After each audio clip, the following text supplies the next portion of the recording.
She had no name, not in the cold, precise ledgers of Rome, not in the unyielding gaze of its ancient law.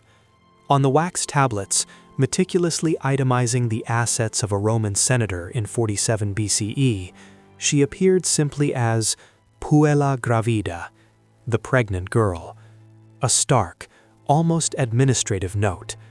But behind those two words lay a destiny so brutal, so common, that few dared to truly document it. In that magnificent Rome of marble and gold, where orators thundered about virtue in the forums, and philosophers penned treatises on human dignity, there existed shadows that never reached the glow of the torches, shadows where bodies were mere property, where motherhood could be a life sentence, where an enslaved woman's womb belonged not to her, but to her owner. What happened when that womb began to swell? What did Roman masters decide to do with those women? This was a truth history preferred to whisper, a chapter textbooks often erased, a story few still dare to narrate. But you are here. And this chronicle offers no comfort to those who seek solace in sanitized versions of the past. What do you truly think when you learn that an entire civilization crafted laws, customs, and rituals to manage the pregnancies of its enslaved women? What kind of system necessitated such detailed regulations for something so deeply intimate? Before we plunge into this forgotten history, consider this: the version that has reached us, polished by centuries of reinterpretation, often presents Roman slavery as almost benign. Defenders of this narrative point to the freedmen, enslaved people who gained liberty and even prospered. They cite laws that supposedly protected captives from extreme abuse. They mention Seneca, who wrote of the humanity of enslaved people. Yet Seneca was a man of immense wealth, possessing hundreds of enslaved individuals. His words were philosophy, not practice. The reality, documented in the archives, tells another story. Records preserved in Pompeii, within the libraries of Herculaneum, and on the papyri of Roman Egypt, reveal tales no school manual reproduces. In Herculaneum, in the year 1752, a series of tablets were unearthed describing transactions involving pregnant enslaved women. The value of these women fluctuated drastically, depending on the father of the child. If the master himself was the father, the pregnancy often implied complications. The document uses the Latin word remotio, or removal, without specifying of what or how. Roman law was clear: the child of an enslaved woman was born enslaved, regardless of the father. But this legal clarity concealed a labyrinth of shame, power, and silent violence. To understand what truly befell pregnant enslaved women in Rome, we must first grasp a disturbing truth. In the Roman view, an enslaved woman's body was not merely an instrument of labor, it was a reproductive asset. The jurist Ulpian, in the 30th century, penned entire treatises on the partus ancille, the birth of an enslaved person. He debated whether the unborn child was already property before it even drew breath. They discussed whether a pregnant enslaved woman was worth more or less in the market.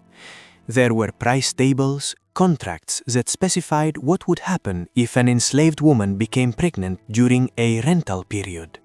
Yes, rental.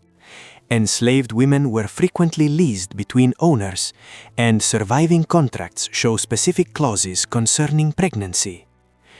One contract discovered in Oxyrhynchus, Egypt, dated to the 2nd century of our era, stipulated that if a rented enslaved woman became pregnant during her period of service, the lessee was to pay a fine equivalent to the value of a young adult enslaved person, unless they returned the woman before the 5th month of gestation.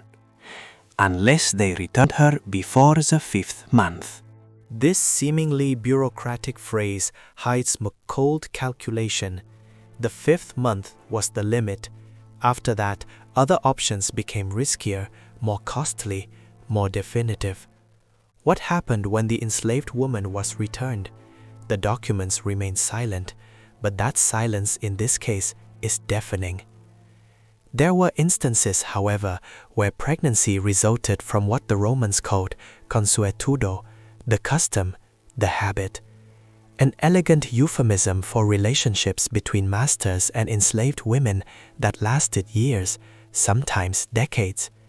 Emperor Claudius had an enslaved mistress named Calpurnia. Marcus Aurelius, the philosopher emperor who wrote of virtue and self-control, kept an enslaved woman as a companion after his wife's death.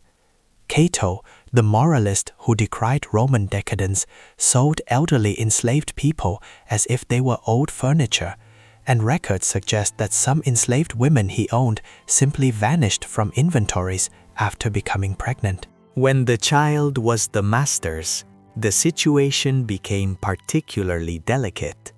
Not for moral reasons, Roman morality saw no issue with a man using his enslaved women as he wished. The problem was elsewhere. Pliny the Younger, in one of his preserved letters, mentions the case of a friend whose marriage was nearly destroyed when an enslaved woman in the household gave birth to a child who, unfortunately, bore too strong a resemblance to the master. The solution, Pliny writes, with disconcerting naturality, was to send the child to a rural estate, where it would cause no further embarrassment. Send to a rural estate. Again, the euphemism. Again, the silence about what it truly meant to be an unwanted child, the offspring of an enslaved woman, on a distant farm far from Rome. Some of these children were exposed, abandoned in public places, where they might be collected by anyone who wished. The exposure of newborns was not a crime in Rome.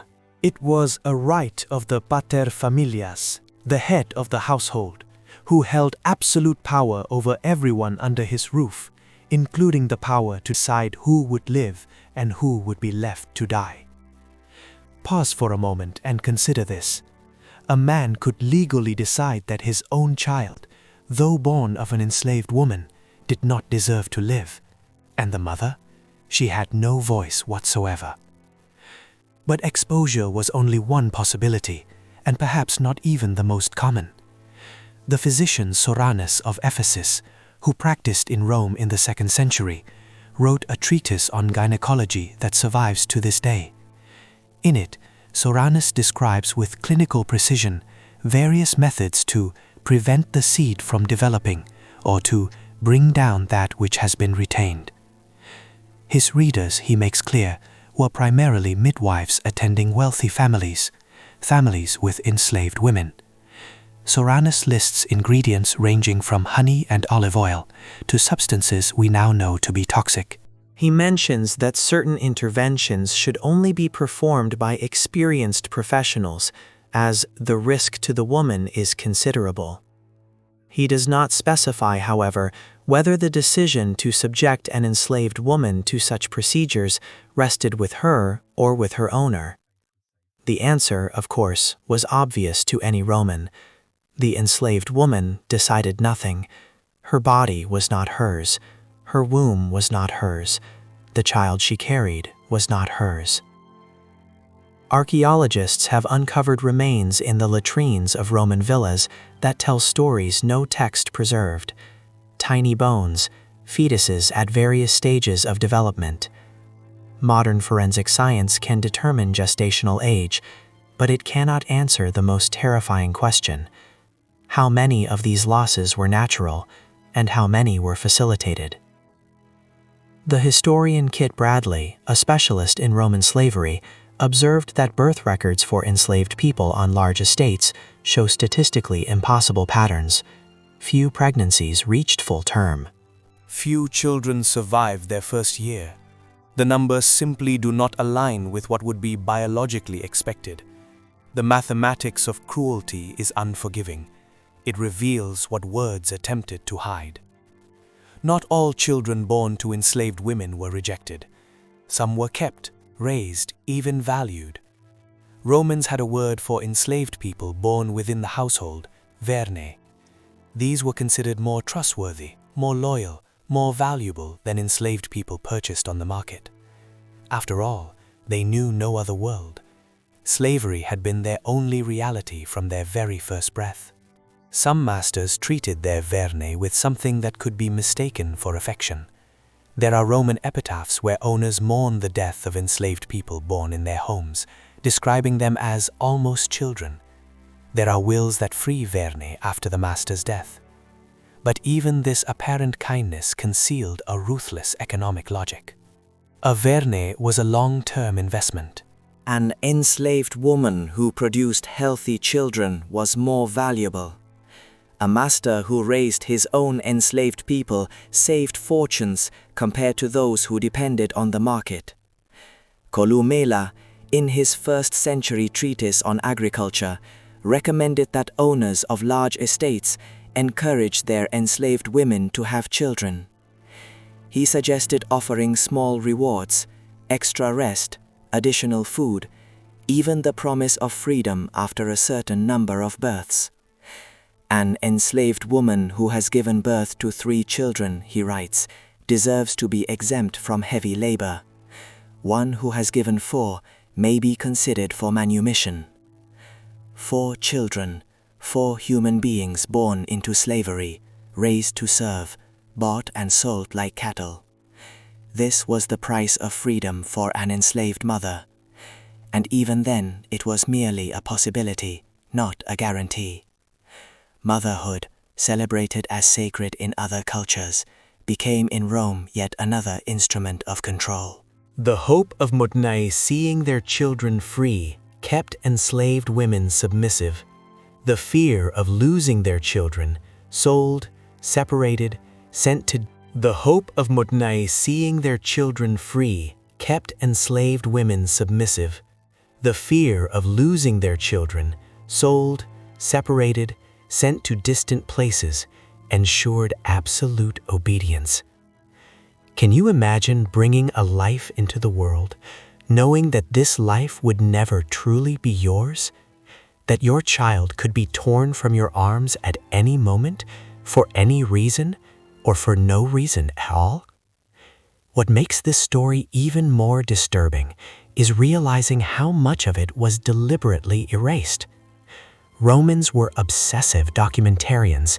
They recorded everything: censuses, commercial transactions, court proceedings, births, and deaths. But when it came to the darker practices involving pregnant enslaved women, the records become vague, euphemistic, or simply non-existent. This is no accident. It is strategy. Power has always known that certain truths should not be written down, that some practices are so naturalized, so integrated into the functioning of society, that documenting them in detail would be to admit something a civilization prefers not to see. The historian Moses Finley, in his seminal work on ancient slavery, observed, "The silence of the sources on certain aspects of enslaved life is not evidence that such things did not happen. It is evidence that they happened so frequently that they did not merit mention. The banal is not documented. The normal is not questioned." This was precisely it. For the Romans, deciding the fate of an enslaved woman's child was not a moral dilemma. It was domestic administration. It was property management. It was as routine as deciding what to do with a litter of cats: keep some, discard others. The few testimonies we have come from the margins, from graffiti on Pompeii walls, scrawled by anonymous hands. They come from curses engraved on lead tablets, invoking the gods against cruel masters, from fragments of letters that should never have survived. On a wall in Pompeii, discovered in 1765, someone scrawled in vulgar Latin, "Prima wept for 3 sons, the master wept for none." Prima. Finally, a name. A real woman with 3 lost children, and enough pain that someone, perhaps she herself, perhaps a friend, risked punishment to scratch those words onto a wall. This is the fragment of humanity that survived 2,000 years. How many other primas existed? How many tears were shed in silence in enslaved quarters, undocumented, unregarded? What this story reveals about human nature is something we often prefer not to confront. Rome was not a society of monsters. It was a sophisticated civilization, boasting philosophers, poets, brilliant engineers. It created legal systems that influence the world to this day. It built roads, aqueducts, monuments that still impress us.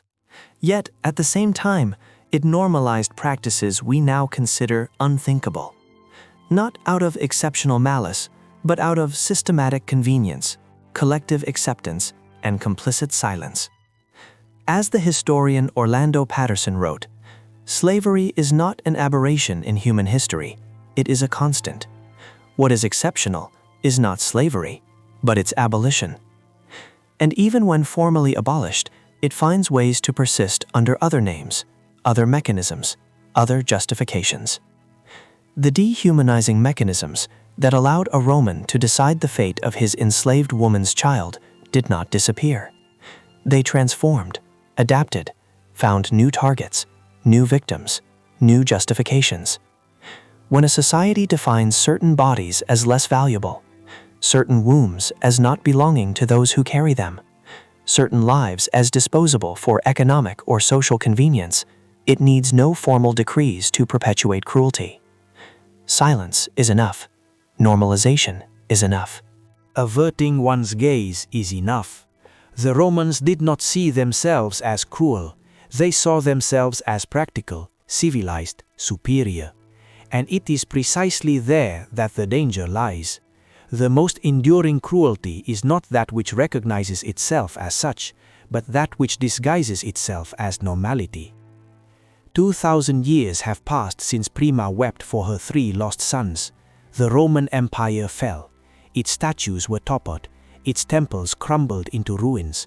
Its masters became dust. But something remains, something no empire's fall can destroy.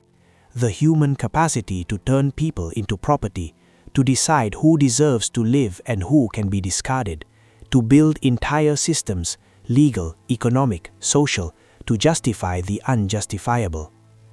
This chronicle is not just about Rome, it is about us, about how we look at the past and what we choose to see or not see, about the questions we ask and the ones we avoid. When you hear of Rome's grandeur, its conquests and its legacy, remember Prima. Remember the countless women whose names we will never know, whose tears no one documented, whose children's fates were decided by alien hands. They existed, they suffered, and the world kept turning as if nothing had happened.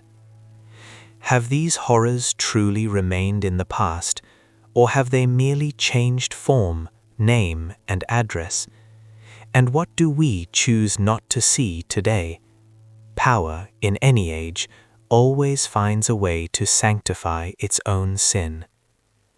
The pain of Prima's 3 lost sons was not unique. It was woven into the very fabric of Roman life, a silent testament to a system that granted absolute power over the most intimate human experiences. What became of these women, these mothers, whose bodies were treated as mere vessels, their children as commodities? Their stories, largely unwritten, nonetheless echo through the scant fragments we possess.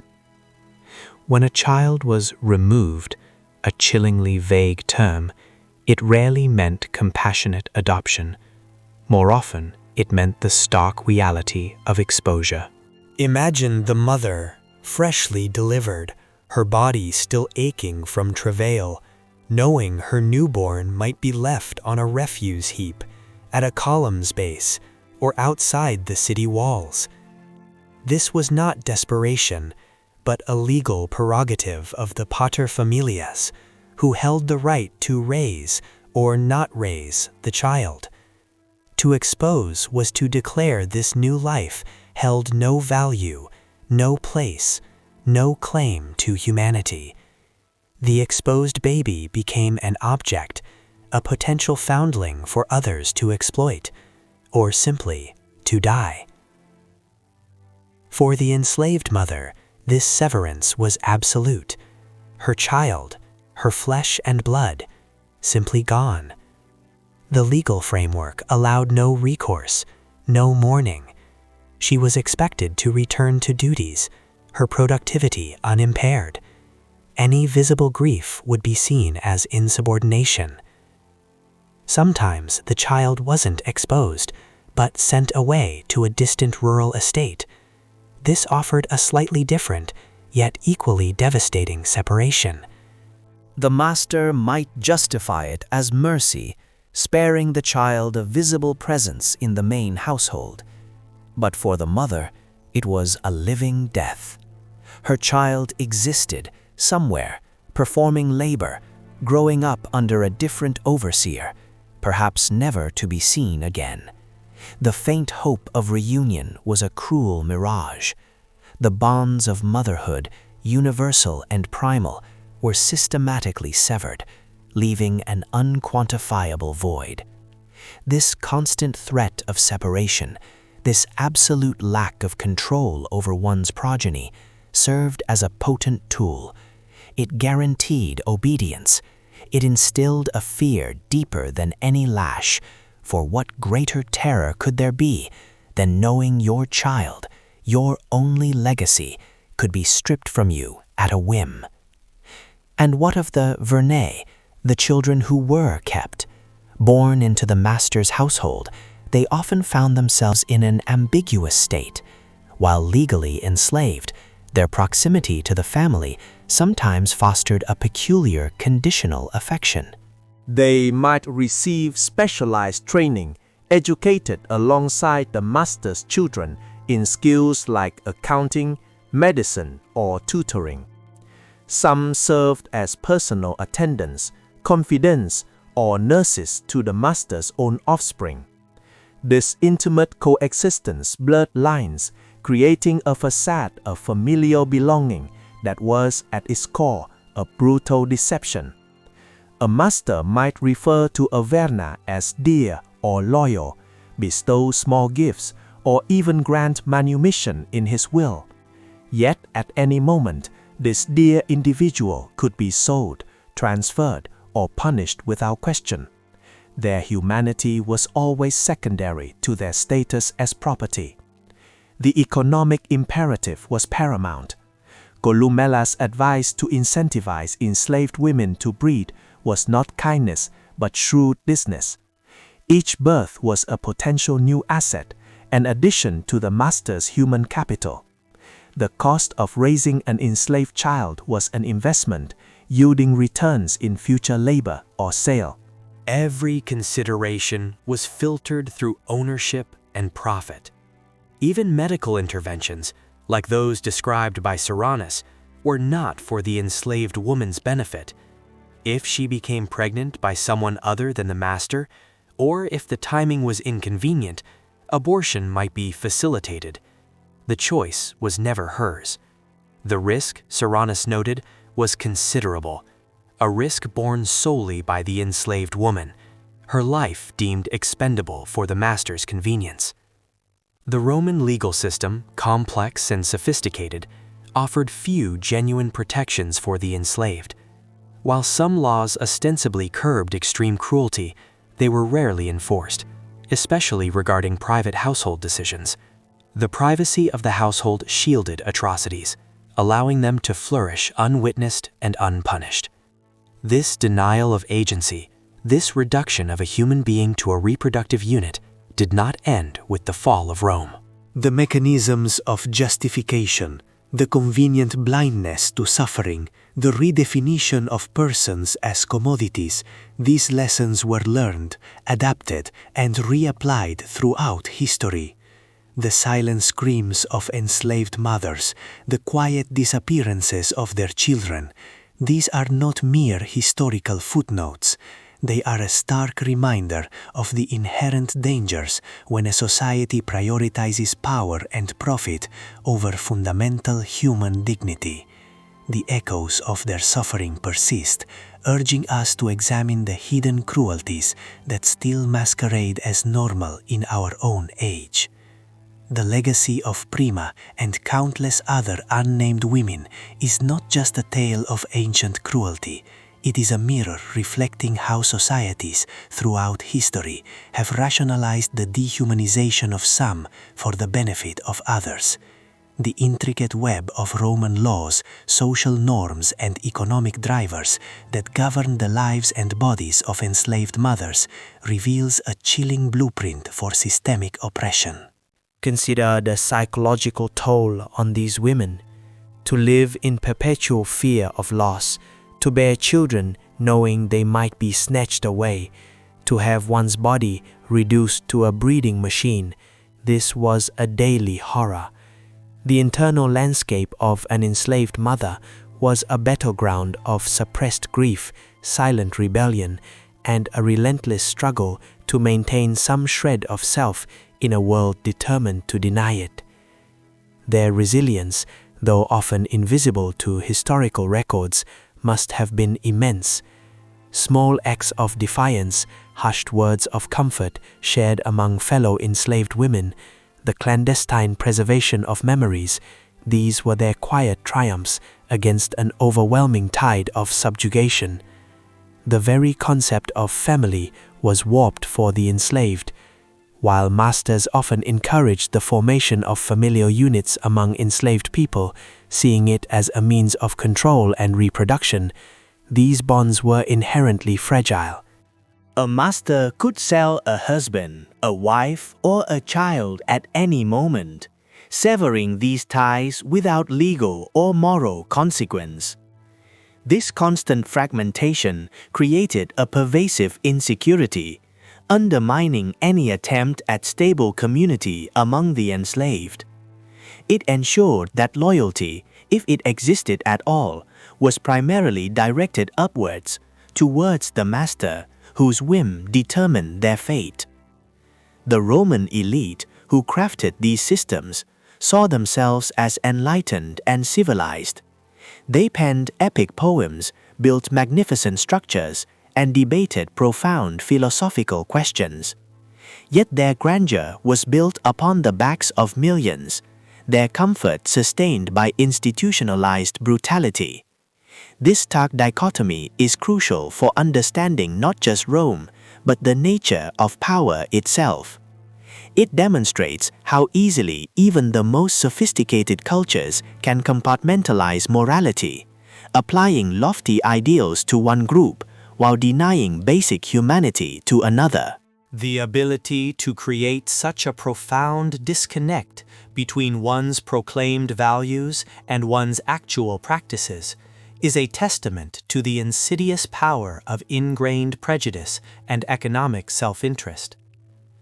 The silence in the historical records about the specifics of reproductive control among enslaved women is not an oversight. It is an intentional erasure, a deliberate act of obfuscation. Documenting the grim details would have forced a confrontation with realities too ugly to be comfortably acknowledged, even in a society that normalized slavery. This historical amnesia serves a purpose.